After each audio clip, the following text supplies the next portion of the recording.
In her quiet kitchen, Rachel is preparing dinner when her phone rings. At first, there's only breathing. Then a tiny voice comes through. Her maternal instincts surge as she realizes it's a very young child. Through gentle questions, she learns he's completely alone. What drove this desperate toddler to make this call will break your heart.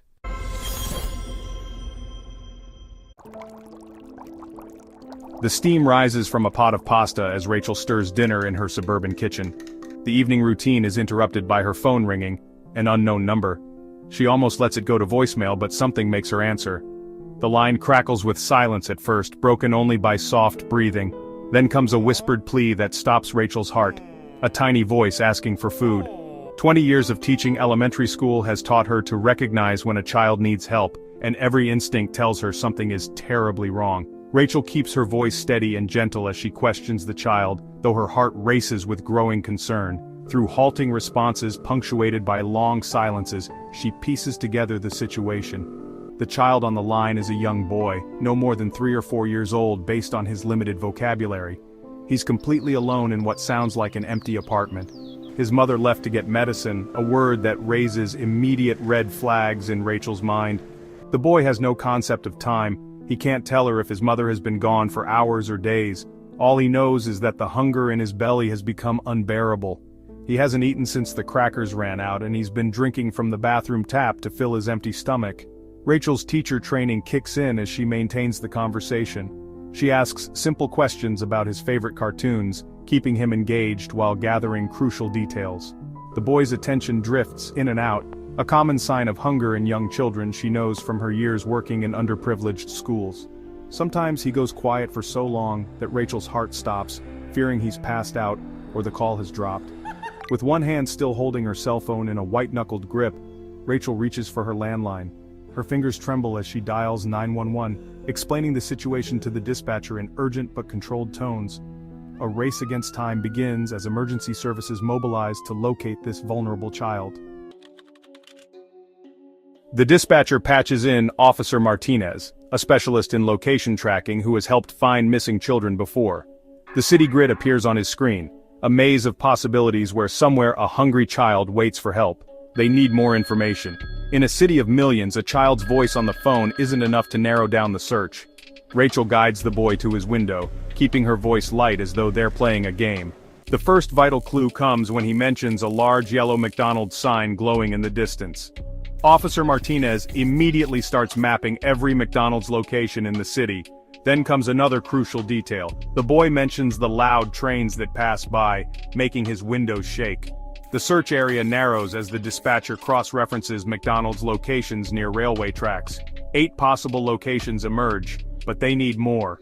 Rachel continues her gentle questioning, and the boy reveals that his building has green front doors, like grass. This detail triggers recognition in one of the dispatchers. She knows of an apartment complex with distinctive green doors near the tracks on the east side. Time seems to crawl as they wait for confirmation. Then suddenly the boy's voice picks up with excitement. A train is passing. Officer Martinez times the train's passage and checks it against the railway schedule. The timing matches perfectly with the 7:15 freight train passing through the East Side district. They've found him. Police units race toward the location, their sirens silent to avoid alerting potential suspects. The apartment complex comes into view, a weathered building with peeling green paint on every door. Officers begin their systematic search, noting which apartments appear abandoned or neglected. Officers arrive at the complex, quickly spotting the distinctive green doors. One stands ajar, its lock broken. Inside they discover 3-year-old Lucas, alone in conditions that tell a story of severe neglect. The apartment reveals the extent of his abandonment. The kitchen cabinets stand empty except for a moldy loaf of bread mocking the concept of nourishment.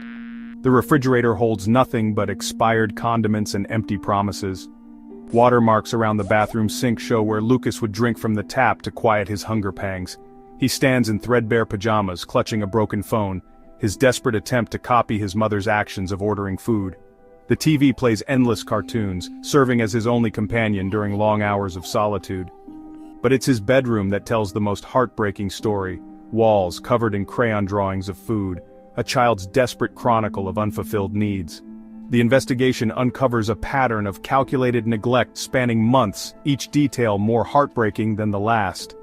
Detective Sarah Chen takes the lead, piecing together Lucas's mother's movements through a web of security footage, witness statements, and transaction records. A disturbing timeline emerges. Every few days, Lucas's mother would leave the apartment in the early hours, usually between 2 and 4 a.m. when her son was asleep. Security cameras from the corner store capture her routine. She would withdraw cash from the ATM, sometimes using multiple cards that investigators later discover were stolen or borrowed. Then she would disappear into the city's shadows, leaving her 3-year-old son to fend for himself. The pattern repeats with clockwork precision. 3 to 4 days later she would return, stumbling up the stairs in various states of intoxication. Building security footage shows her irregular gait, her disheveled appearance, sometimes supported by unknown individuals who would later become persons of interest in the ongoing drug investigation. During her brief periods at home, she would sleep for hours, sometimes entire days, leaving Lucas to entertain himself with whatever he could find. Receipts found in the apartment show sporadic food deliveries, pizza, Chinese food, burger combos, but only during these brief windows of sobriety. The rest of the time, Lucas survived on whatever remained from these occasional feasts. Detective Chen's investigation reveals an even darker reality. Lucas's mother had been systematically selling their food stamps and benefits, trading government assistance for drug money. The local corner store owner admits she would come in at the beginning of each month to sell her food vouchers for cash at half their value. She had even attempted to sell Lucas's medical card multiple times, though most dealers refuse this transaction as too risky. The neighbors' testimonies reveal a community's failure to act. They'd heard crying but convinced themselves someone must be caring for the child.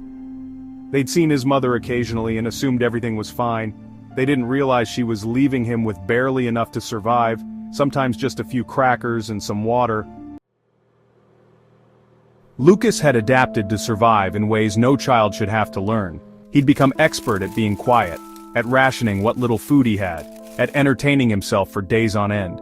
The broken phone he used to call Rachel wasn't even a working device, just a discarded flip phone he'd found and pretended with, pressing buttons like he'd seen his mother do when ordering food during her brief periods of sobriety.